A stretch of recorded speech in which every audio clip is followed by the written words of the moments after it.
Matt Lenihan, Boxing Social in association with Empire Fight Store. We're back. Frank Warren in Liverpool. Nick Ball gets his homecoming. Spoke to him a few weeks ago. He was like, look, I love going to Saudi. It's great.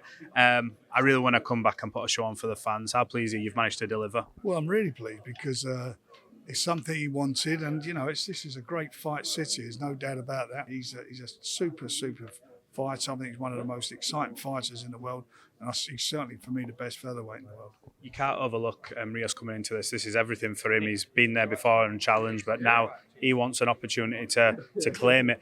Do you believe if Nick Ball gets past this fella that we then start going into unifications, potentially the Vargas rematch, etc.? Well, that's certainly the way forward. There's no doubt about that. But obviously, we won't take our eye, and he certainly won't take his eye off the ball because we just can't afford to. Rios is not coming to make up the numbers. He's challenged for a couple of world titles. He's a tough guy. He's got a lot of experience. He's had nearly double the amount of fights that Nick's had. So we'll see what experience he brings. But I think anybody's got to be extra special to beat Nick Ball. 100%. I want to talk about Sam Noakes, Mark Chamberlain. I've seen a lot of things online saying we can't wait to see that fight eventually. I know there's business to be taken care of prior, but are we moving in the right direction for that?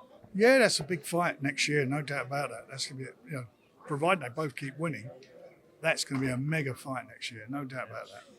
I'm reading online, obviously, Martin Bakole, since his return home, obviously thousands of people turned up.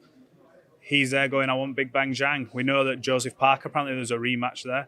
Where are we at with that, and what can we see it? He's called for the rematch, but we'll see what happens. We'll have a chat and do the best thing. I'm in the Zhang business.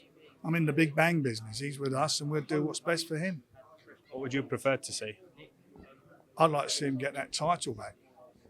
Yeah. Yeah, because you get that back, you're the number one. You're the mandatory challenger, and the 4 belts are being fought for in the space of 3 months.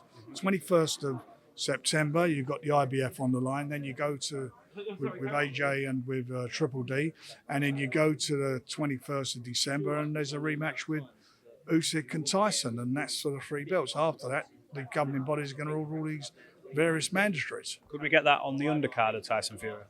I don't know yet. I mean, let's get the fights out of the way first. Huge fight card announced in Saudi. Yourselves alongside Gold Star, Matchroom, everyone, Sella, Riyadh Season put together an incredible card for the Bivol Beterbiev. There's some great fights on there. Just what's your reaction to it when it got announced last night? Well, the main event is a phenomenal fight. I'm pleased it's finally going to be on. The 4 belts on the line, 2 undefeated fighters. That on itself is worth your pay-per-view money, your ticket money, whatever. And the undercard's fabulous and historic moment. First time 2 women have ever fought for a world title. Raven Chapman and Skye. So that's a cracker of a fight. You've got the rematch between Fabio Wardley and Fraser Clark. Fabio's with us now, and I'm looking forward to that one. It's some good fights there. Some really good fights on the card. Do you think now fans, obviously, I've not seen a lot of critics with it, but when you look at these shows now, because we're getting good show after good show, do you think that fans have this certain expectancy now that we are going to see stuff all the time, and that because they're riding this wave at the minute, like if something, even if a little bit's not like as it was with one of the other cards, they jump on board? I don't get it. I'm a big believer. I mean, I love the depth of the fight of the cards, but I'm a big believer in the main event.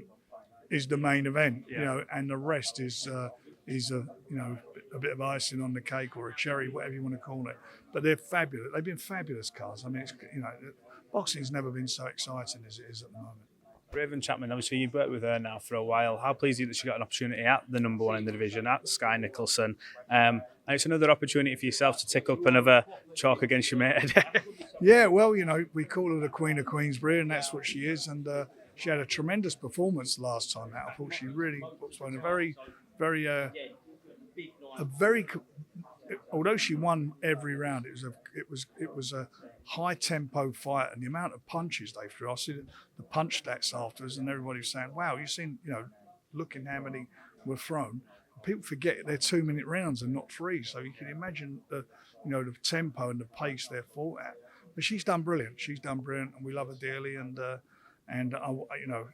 this is a big moment for her. Chantel Cameron, any news on her? I know she wanted to get back out. She'll be out soon, and we'll be making an announcement on the card that she's on in the next couple of weeks. There was obviously talk when we last spoke to her after a fight, after a debut with Queensberry. Look, ideally, I'd love the Katie fight, but we keep going back and forth. Katie's got business to take care of. The top of that card, the main event, you dealt with Mike Tyson a long time ago. What's your honest opinion on this now when he's coming up to approaching 60 against a geezer like Jake Paul? Honestly, from the outside looking in. Made my opinion made. I don't think people that age should be fighting, but as long as he's medically fit and he's found fit to box, that's his choice. You know, and Jake, I've got a lot of respect for him, and Nikita, his business partner. They're very shrewd guys, and the fight's on. Whatever I say is not going to make any difference to that. But you know, boxing's not for 60-year-old guys, that's for sure. Are you interested in doing the Tommy rematch, working with Jake? You've got a good relationship with them guys. We'll see what happens. I mean, you know, let them get their stuff out of the way first, and you know, and see where Tommy, you know, whatever Tommy wants to do, he'll do. I mean, you know, that'd be his choice what he wants to do. Last one for me. There's another Fury on this card. They seem to be coming out from all over the shop. Yeah, Walter. He made a good debut last time out over in Ireland. He really looked good, and he's such a nice boy. You know, he's a bit like his dad, his late father, Huey. He's a lovely man. He's like him, yeah, nice guy. Have you had an update on Tyson? Have you spoke to him recently? We know he's training with him as well. I haven't spoken to him for probably a couple of weeks now because he went away. I was away and whatever. It's his birthday and so forth. Yeah, but he'll get down to the serious training. He ticks over. He does what he has to do in the gym. You only got to look at him. He looks well, but he'll get down to the serious business probably, you know, end of September, early October. Last one from me, it looks like a broken record.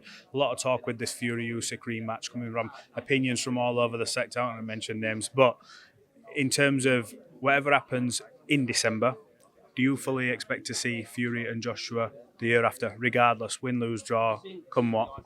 Well, after Daniel beats Joshua, he's going to have to consider where he wants to do it or not. I don't know. Frank Warren, appreciate your time.